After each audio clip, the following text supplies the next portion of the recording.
Hello,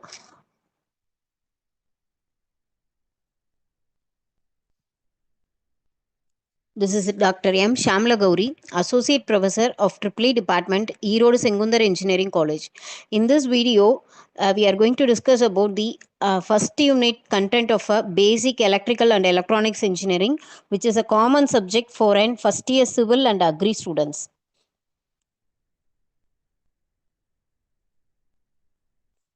So first we will see the definition of a voltage. Actually, the voltage is defined as the electric potential difference per unit charge between 2 points in an electric field. It is denoted by V or E. The unit of a voltage is volts. In static electric field, the work required to move per unit of charge between 2 points is known as voltage. Actually, the formula for voltage is work done by charge. So this is an diagrammatic explanation for an voltage. If you supply a voltage by a battery, it will in a closed loop by the battery, the current is flowing in the circuit, thereby the lamp is glowing. Mathematically, the flow of rate of charge with respect to time is expressed as current I. This is dq by dt.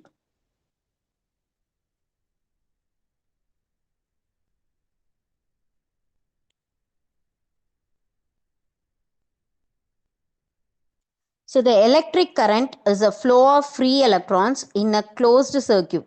The electric current is defined as a stream of charged particles such as electrons or ions moving through an electric conductor or space. It is a flow rate of electric charge through a conducting medium with respect to time. It is denoted by a symbol I and a unit of a current is ampere, and it is represented by A. Next, we will see the electromotive force. The voltage is what makes electric charges move. It is a push that causes charges to move in a wire or other electrical conductor. Voltage is also called in certain circumferences electromotive force. This electromotive force is defined as an electric pressure that makes a current flow in a circuit. The unit for an electromotive force is volts. Next, we will see the electric resistance. So, in every material, it has an opposing property. The resistance is a measure of opposition to the current flow in an electric circuit. The resistance is measured in ohms and it is symbolized by Greek letter omega. Mathematically, the resistance of a conducting material can be expressed as R is directly proportionate to L by A. This proportionality can be removed by an including proportionality constant, it is rho. R is equal to rho L by A and its unit is ohm, where R is a resistance of the conductor, L is the length of the conductor, and A is the area of cross section of a conductor, and rho is a constant of proportionality of the material known as specific resistance or resistivity of a material. Actually, the resistance of a conducting material is found to be directly proportional to the length of the material, inversely proportional to the cross-sectional area of the material, and depends on the nature of the material and also depends on the temperature. Next, we will see the electric power. Electric power is a rate per unit at which electrical energy is transferred by an electric circuit. The SI unit of power is watt. 1 joule per unit. The formula for electric power is given by P equal to V into I, where P is a power, V is the potential difference in a circuit, and I is the current flowing in the circuit. These are all the formulas for a power. Power is equal to V into I, or otherwise we can write P is equal to V squared by R or I squared into R. Next, we will see the electric energy. The electrical energy is a work done by a electric charge. If a current I amps flows through a conductor or through any other conductive element or potential difference V volts across it for time t seconds, the electric energy is E equal to VI T joules. The unit of electrical energy is joule.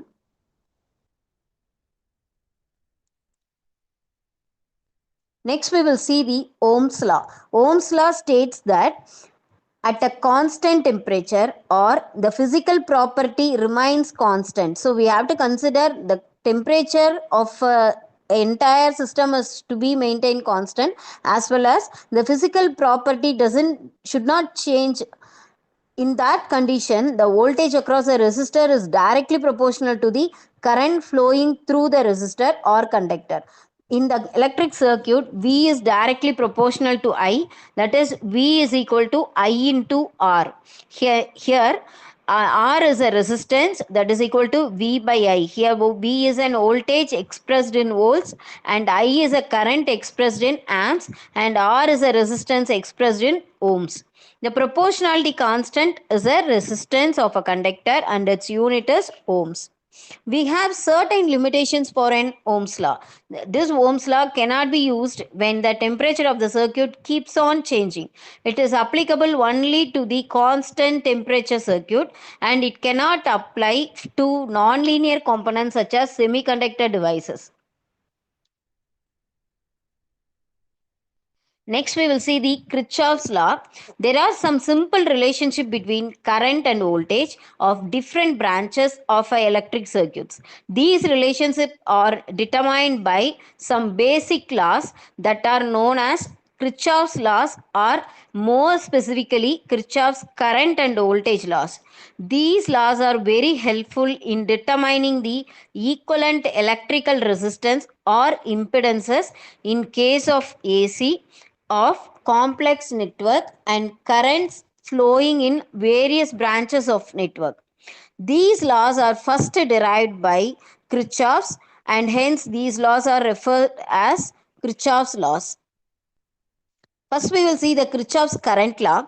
The KCL states that algebraic sum of current in a junction point is equal to 0, or the incoming current is equal to outgoing current, or current entering in a node is equal to current leaving a node.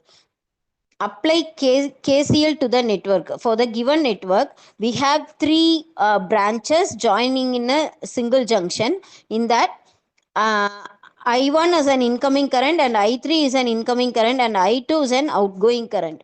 So while writing the algebraic sum of incoming and outgoing currents with the sign of incoming currents with the positive sign and outgoing currents with a negative sign, I1 is an incoming current, so that it is having a positive sign.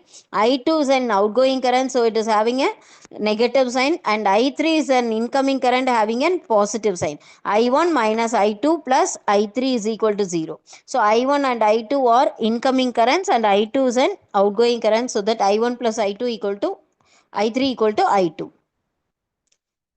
So we'll have some key points, that is, the algebraic sum of current entering the node is equal to current leaving the node. The current entering will get positive sign and current leaving will get negative sign. If the current source present in the same circuit means conventional current direction is considered as reference direction. Next, we will see the Kirchhoff's voltage law. KVL states that the algebraic sum of voltages in closed loop is equal to 0. Consider a 4 voltage sources and or 4 elements, and voltage across each element is V1, V2, V3 and V4 are connected in a closed loop. The current I is the current flowing in the circuit. So apply Kirchhoff's law in this closed loop. V1 is an voltage source, and V2 is in opposite direction, so that we will get a negative sign, and V3 is in the positive direction and V4 is in the negative direction, so that V1 minus V2 plus V3 minus V4 equal to 0.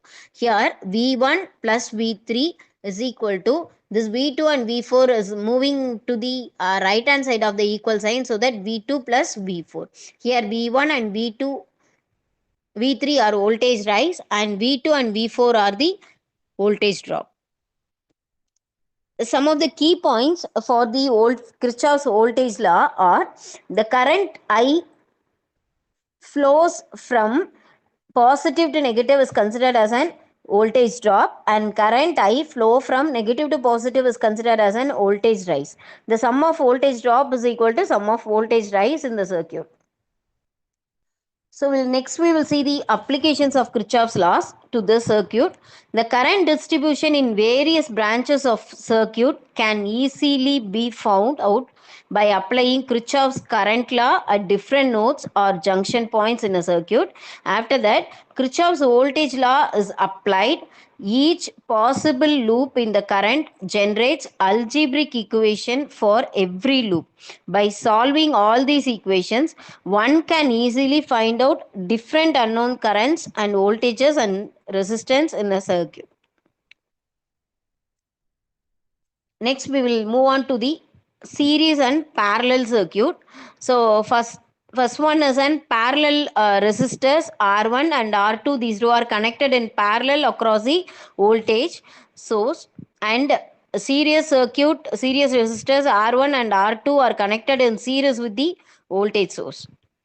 Actually, series voltage circuit, when all the resistive components of a DC circuits are connected end to end to form a single path for flowing current, then the circuit is referred to as series DC circuit. In series DC circuit example, suppose the three resistors R1, R2 and R3 are connected in series across the voltage source of V as shown in the figure. Let the current I flow from a series circuit. Now, according to the Ohm's law, the voltage across the resistor R1 is V1 equal to IR1, and voltage across the resistor R2, V2 is equal to IR2. The voltage across the resistor R3, V3 equal to IR3. The voltage drop across the whole series DC circuit, V is an voltage drop across the resistor R1. Uh,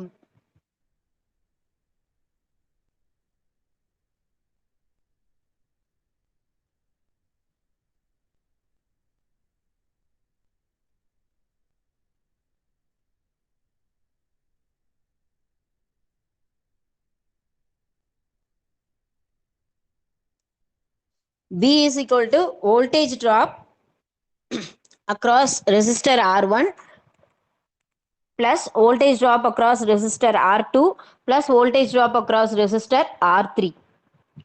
So while adding all these quantities, V equal to IR1 plus IR2 plus IR3. Here I is a common variable, so that we are taking out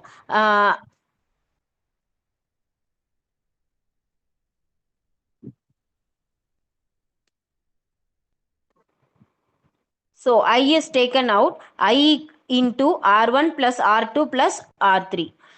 So I, we can bring it to this side. V by I is equal to R1 plus R2 plus R3. According to the Ohm's law, the electrical resistance of an electric circuit is given by V by I, and that is R.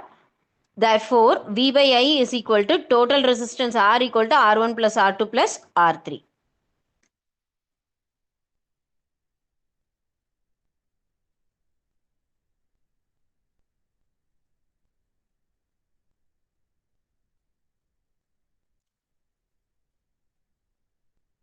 So from the above discussion, the following points come out. When number of electrical components are connected in series, the same current flows through all the components of the circuit. The applied voltage across a series circuit is equal to sum of total of voltage drops across each element, and the voltage drop across individual component is directly proportional to its resistance value. Next, we will move on to the parallel circuit. when two or more electrical components are connected in a way that one end of each component is connected in a common point and other end of is connected to another common point, then electrical components are said to be connected in parallel, and such an electrical circuit is referred as an parallel circuit. So, in this given circuit diagram, the R1, R2, R3, one end of R1, R2, R3 are connected together, and another end of R1, R2, R3 are connected together, and it is connected with the voltage source V. Suppose three resistors R1 and R2 and R3 are connected in parallel across voltage source of V as shown in figure. Let I be the total current which is divided into I1, I2 and I3 flowing through R1, R2 and R3 respectively. Now, according to Ohm's law, the voltage drop across the resistor R1 is equal to V equal to I1 R1, and the voltage drop across resistor R2 V equal to I2 R2. The voltage drop across resistor R3 V equal to I3 R3.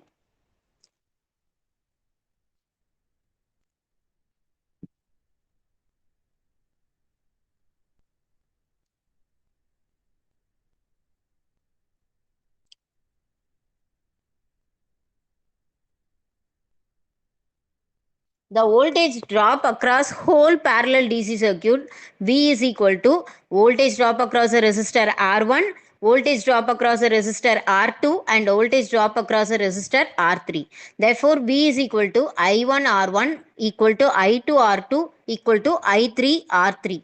Therefore, I1 is equal to V by R1 and I2 is equal to V by R2 and I3 equal to V by R3. Therefore, I is equal to V by R, that is equal to I1 plus I2 plus I3.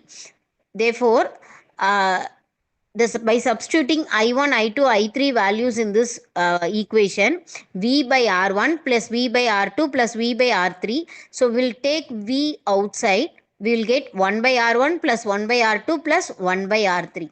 So from the above expression, 1 by R is equal to 1 by R1 plus 1 by R2 plus 1 by R3.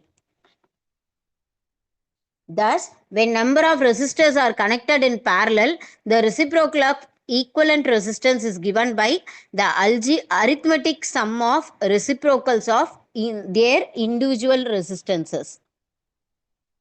From the above discussion of parallel DC circuits, we can come to a following conclusion. The voltage drops are same across all components connected in parallel.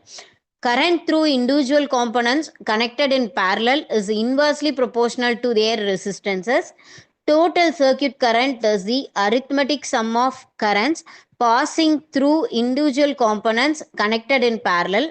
The reciprocal of resistance is equal to sum of reciprocals of resistances of individual components connected in parallel. So next we will go to the voltage divider, or it can be called as a potential divider. Another important concept of electrical circuit is voltage divider rule. Voltage divider rule is generally used to find out the unknown voltage drop across the particular resistor. Consider a series circuit.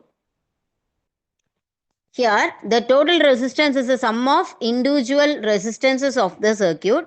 While applying Kirchhoff's voltage rule, V is equal to I into R. That when you are substituting the value of R, V equal to I into R1 plus R2. I is equal to V by R1 plus R2. The voltage across the resistance R1, apply Ohm's law, V1 equal to I into R1. Here the I can be written as V by R1 plus R2 into R1. Therefore, V1 equal to V R1 by R1 plus R2. Then the voltage across the resistance R2 is V2 equal to I R2. While substituting the value of I in this equation, V2 equal to V by R1 plus R2 into R2. Therefore, V2 equal to V into R2 by R1 plus R2.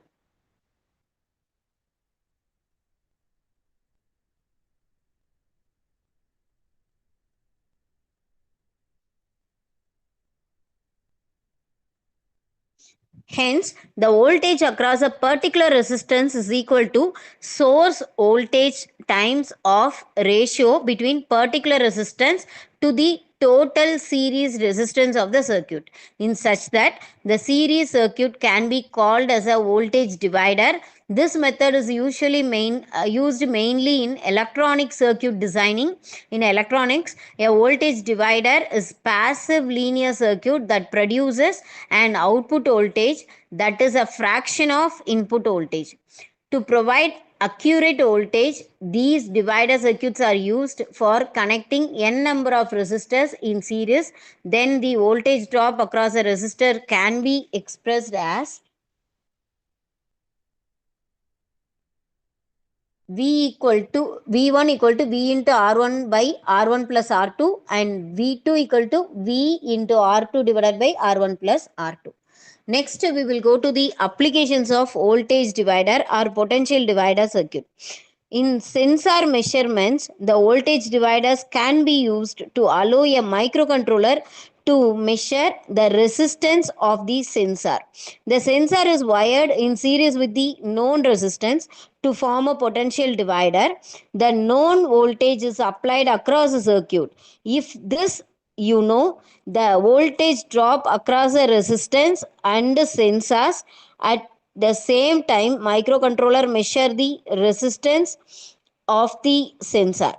Next, the voltage divider can be used for an high voltage measurement.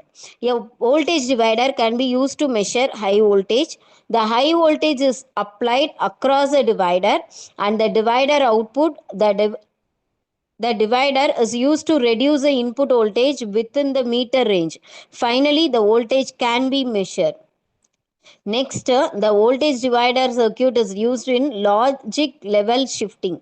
A voltage divider can be used as a crude logic level shifter to interface two circuits that use different operating voltages. Next is a potential divider. By replacing a variable resistance by any of a resistance above mentioned diagram, you can use them as a potential divider. You can vary the output voltage by varying the resistance value. Next, we will move on to the current division rule. In a parallel circuit, acts as a current divider, as a current divides in all the branches in a parallel circuit, and the voltage remains the same across them. The current division rule determines the current across a circuit impedances. The circuit current division is explained with the help of the circuit given. The current I has been divided into I1 and I2 into two parallel branches with a resistance of R1 and R2. And the voltage is the voltage drop across the resistance R1 and R2. As we know, V equal to IR. Then the equation of the current is written by I1 equal to V by R1 and I2 equal to V by R2.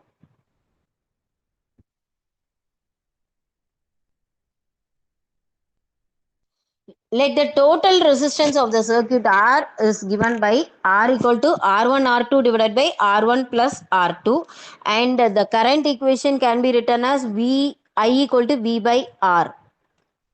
Now putting the value of R from the equation and 2 and equation 3, we will get I equal to V into R1 plus R2 divided by R1 into R2, but V equal to I1 R1 and I2 R2. Putting the value of V equal to I1 R1 in this equation number 5, in equation number 4, we finally get the equation I equal to I1 into R1 plus R2 by R2, and I equal to I1 into R1 plus R2 divided by R1. Thus, the equation 6 and 7, the value of current I1 and I2 respectively is given by the equation below. I1 equal to I into R2 divided by R1 plus R2, and I2 equal to I into R1 divided by R1 plus R2. Thus, the current division rule, it is said that the current in any parallel branches is equal to the ratio of opposite branch resistance to the total resistance multiplied by the total current.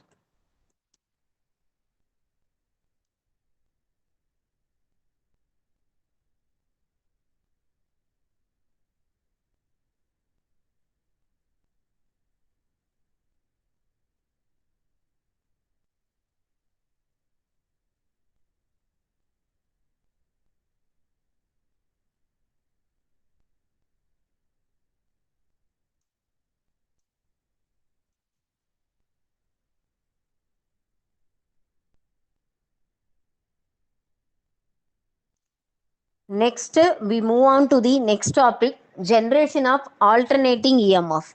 The voltage can be developed in a coil of wire in any of three ways. One is by changing the flux through the coil. Second one is by moving coil through the magnetic field. Third one is by altering the direction of flux with respect to coil. The first one is that voltage is said to be induced EMF, and in accordance with Faraday's law, its magnitude at any instant of time is given by a formula shown below. This is E equal to N d phi by dt into 10 power minus 8 volts, where N is a number of turns in a coil, d phi by dt is a rate of change of flux in Maxwell's changes through the coil. In this method of developing EMF, there is no physical motion of coil or magnet. The current through the exciting coil that is responsible for a magnetism is altered to change the flux through the coil in which voltage is induced. For the second and third method of mentioned above, there is actual physical motion of coil or magnet, and in altered position of coil or magnet, flux through the coil changes. A voltage developed on these ways is called generated EMF, given by the equation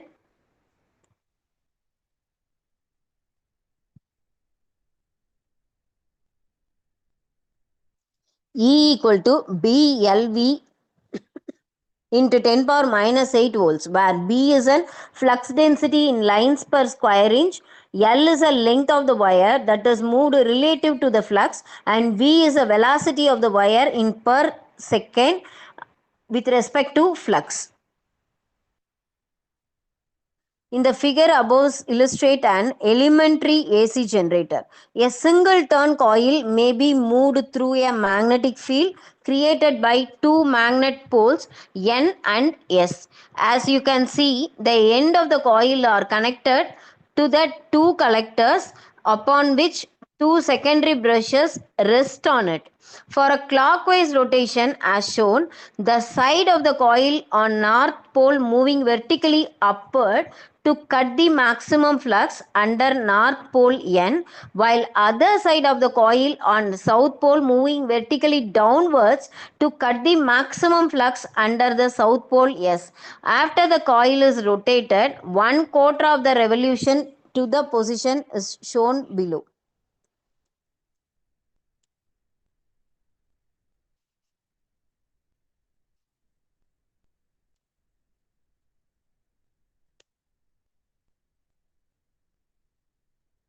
So this is a diagram. Here we are keeping a coil in between the north and south pole.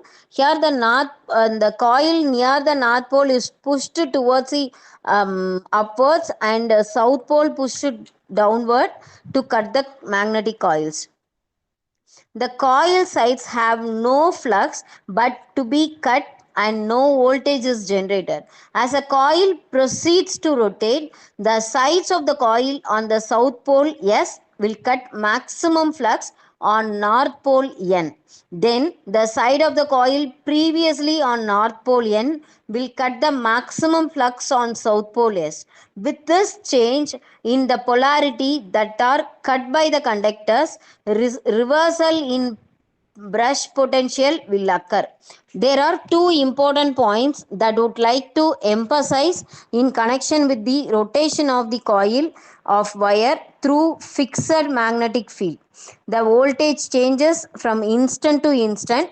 The electrical polarity plus and minus changes with the alternating positions under north and south pole. In actual AC generator rotates a set of poles that is placed concentrically within the cylindrical core containing many coils of wire. However, a moving coil inside a pair of stationary poles applies equally well to the rotating poles construction. In both the arrangements, there is a relative motion of one element with respect to other.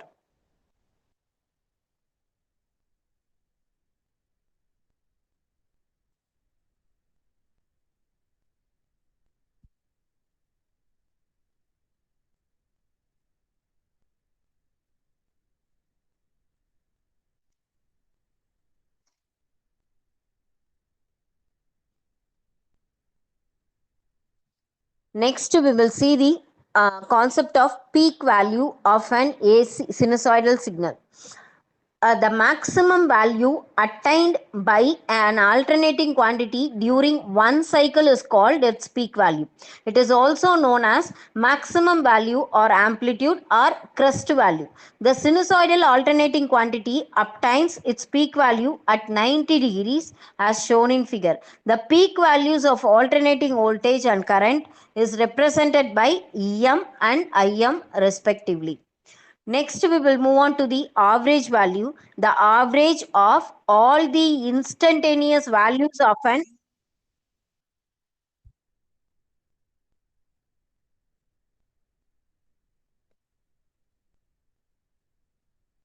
alternating voltage and currents over one complete cycle is called as average value. If we consider symmetrical waves like sinusoidal current and voltage waveform, the positive half cycle will be exactly equal to the negative half cycle. Therefore, the average value over a complete cycle will be 0. So divide the positive half cycles into n number of equal parts and let I1, I2, I3 in be the mid ordinates. The average value of current IAV is equal to mean of mid ordinates. IAV equal to I1 plus I2 plus I3 plus IN divided by n. The area of alteration by base. Next, we will move on to the RMS value, that steady current which when flows through the resistor of known resistance for a given period of time, then a result, the same quantity of heat is produced by alternating current when flows through the same resistor for same period of time is called RMS or effective value of alternating quantity. In other words, RMS value is defined as the square root of means of squares of instantaneous values. Let I be the alternating current flowing through the resistor R for a time t seconds, which produces the same amount of heat as produced by direct current. The base of alteration is divided into n equal parts so that each interval is of t by n seconds as shown in figure. So this is a figure. Let I1, I2, I3 be the mid ordinates.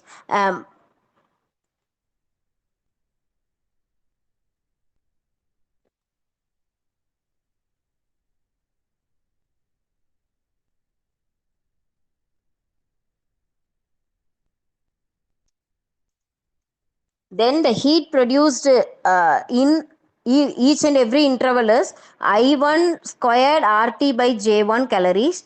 Second interval I2 squared RT by Jn calories.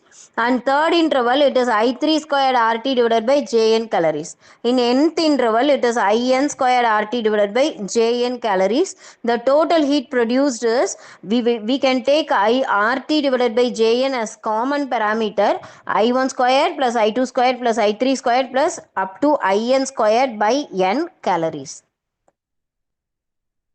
Since I effective is considered as a effective value of this current, then total current produced by this current will be I squared effective RT divided by J calories. Now equating equation 1 and 2, we will get I effective squared RT divided by J is equal to RT divided by J into I1 squared plus I2 squared plus I3 squared plus IN squared by N.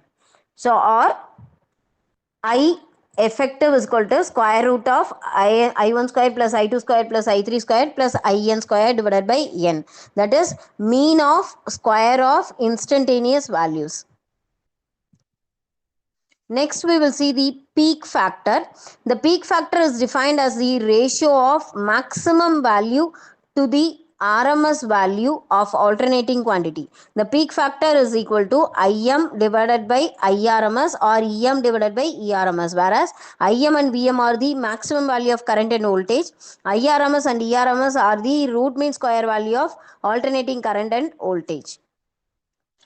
For current varying sinusoidally, the peak factor is given by peak factor is equal to Im divided by IRMS. So IRMS can be written as Im by square root of 2. So in the denominator, square root of 2 comes into the numerator, we will get 1.412. The value of peak factor is 1.412.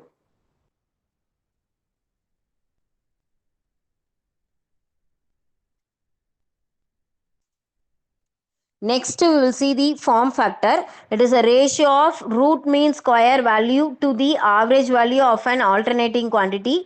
Is called as an form factor. Form factor is IRMS by I average, or we can write it as ERMS by E average. The IRMS and VRMS are the root mean square values of current and voltage respectively, and I average, E average are the average values of alternating current and voltage respectively. For current varying sinusoidally, the form factor can be written as IRMS can be written as Im by root 2 and I average can be written as 2Im by pi. So when we cancel Im and Im, the numerator and denominator, finally we'll get pi by root 2 into root 2, that is equal to 1.11. The value of form factor is 1.11. The form factor for various sinusoidal waveforms are as follows. For a sine wave, it is 1.11. For half wave rectified sine wave, it is 1.57. For full wave rectified sine wave, it is 1.11. For square wave, it is equal to 1. For triangular wave, it is 1.15. For sawtooth waveform, it is 2 by root 3. Next, we will see the active power, the power which is actually consumed or utilized by an AC circuit is called as an true power or active power or real power. It is measured in kilowatts or megawatts. It is an actual outcome of an electrical system which runs the electric circuits or load. Next, we will see the reactive power, the power which flows back or forth. That means it moves in both the directions in a circuit and reacts upon itself is called reactive power. The reactive power is measured in kilowatt volt ampere reactive or mega volt ampere reactive. Next, we will see the apparent power. The product of root mean square of voltage and current is known as an apparent power. This power is measured in kilovolt amperes. So up to this, we have completed the first unit of a basic electrical and electronics engineering subject. The second unit we will see in this next video. Thank you.